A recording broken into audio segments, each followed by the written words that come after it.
شروع کوم پنوم د الله چې بخون کې مهربان دی. الف لام میم. د دې کتاب نازلې دل بشکا چې د رب العالمین د طرف نه دی. آیا دا خلق وایي چې دې سړي دا پخپله جوړ کړي دي؟ نه، بلکې دا حق دې ستا د رب د طرف نه چې ته پرې یو داسې قوم خبردار کړي چې هغوی ته ستانه مخکې څوک خبردارونکي نه دی راغلی، شاید چې هغوی هدایت بیا مومي. هغه هم الله دی چې اسمانونه او زمکا او د دې په منځ کې ټول سيزونه پشپغو ورځو کې پیدا کړل او بیا په عرش باندې کې ناستو. داغه سیوا نستا څوک مددگار شتا او نه څوک سفارشي. نو آیا تاسو په هوش کې نه راځي؟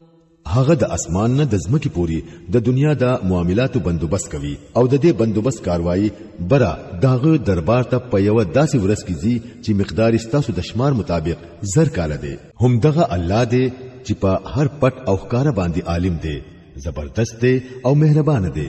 چې کم سیز هغه جوړ کړي دی ډیر ښه جوړ کړي دی. هغه د انسان د پیدایش شروع د خټې نو کړه، بیا د هغه نسل د یو داسې ست نه پیدا کول شروع کړل چې د سپکو اوبو په شان دی. بیا یې هغه په ډولناکه طریقه برابر کړو او په هغه کې خپل روح وپکو او تاسو له غوګونه درکړل، سترګې درکړې او زړونه درکړل. تاسو خلک ډیر کم شکر گزار یې. او دا خلک وایي هر کله چې مونږه د خاور سره خاور شوی یو نو آیا بیا به د نوې سر نه را پیدا کیږو؟ اصل خبره دا ده چې دوی د خپل رب د ملاقات نه منکر دي. دوی ته وایا د مرګ کومه فرښتہ چې پتا سو مقرر کړی شوی دا هغه به تاسو پوره په پوره په خپل قبضه کې اخلي او بیا به تاسو خپل رب ته واپس راوستل کیږئ. کاش چې ته هغه وخت ووینې څو وخت چې به د مجرمانو د خپل رب په دربار کې سرونه ټیټ نیولې وي. په هغه وخت کې به دوی وایي اے زمونږ ربا مونږه خولیدل او خمو واوریدل، اوس مونږه واپس ولېګا چې مونږه نیک عمل وکړو. زمونږ اوس یقین راغلی دی.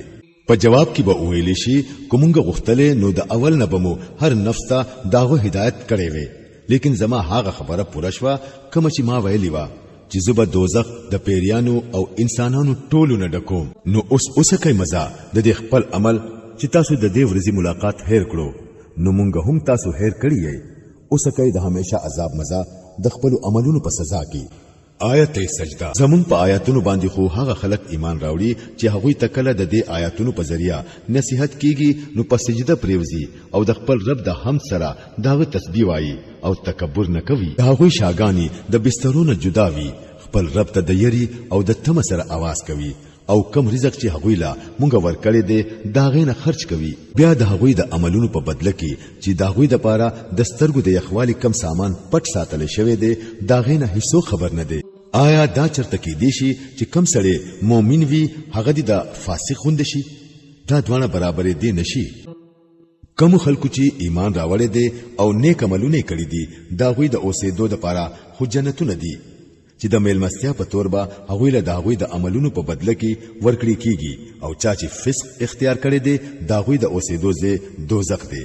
هر کله چې هغوی داغې نه وتل غواړي نو واپس به ودی کړي کیږي او ورته به ویل کیږي چې اوسکه اوس د هغه ور د عذاب مزه چې تاسو به دروغ غنلو. د دغه لوی عذاب نه مخکې به مونږ په دنیا کې دوی له سینسو ورکوټه عذاب ورکوو شاید چې دوی د خپل بغاوت نه واپس شي. او د هغه چانه به زیات ظالم څوک وي چې هغه ته د خپل رب د آیاتونو په ذریعہ نصیحت وکړي شي او بیا هغه دا غینه مخ واړوي. د داسې مجرمانو نه خو به مونږ خامخا بدلا اخلو.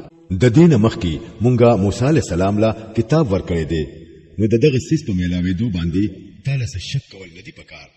هغه کتاب مونږه د بنی اسرائیل لپاره هدایت جوړ کړی وو او کله چې هغه صبر وکړو او زمون په آیاتونو باندې یقین لرلو نو په هغه کې مونږه داسې مشران پیدا کړل چې زمون په حکم به خلکو ته سم لار خودله. یقینا ستا رب د قیامت په ورځ د هغه خبر فیصله وکړي چې پاغه کې بنی اسرائیل په خپلو کې اختلاف کوي. او آیا د خلکو ته په دې تاریخي واقعاتو کې څه هدایت میلاو نشو چې د دوی نه مخکې مونږه څومره ډیر قومونه هلاک کړي دي چې داغوی د اوسېدو په ځای کې نن دوی ګرځي را ګرځي په دې کې غټي نخې دي. آیا دوی اورینا او آیا دا خلک دې نظارې ته چرته ګوري نه چې مونږه او چیز مکه ته ابو ور بیاو او بیا دا غیز مکینه هغه فصلونه رازرغونو چې د هغه نه د هغوی زناور ته هم خوراک ملاويږي او دوی په خپل هم خوري. نو آیا دوی سو ویني ګوري نه؟ دا خلک وایي چې دا فیصله به کړی وي کو تاسو رښتینی یې. دوی ته وایا د فیصله پورز با ایمان راوړل داغه چا د پاره هیڅ فائدہ ونکړي چې کفر کړي دي او بیا به ورته هیڅ مهلت نه ملاويږي ډېر خدا دوی په خپل حال پرېږدا او انتظار کوا دوی هم انتظار کوونکي دي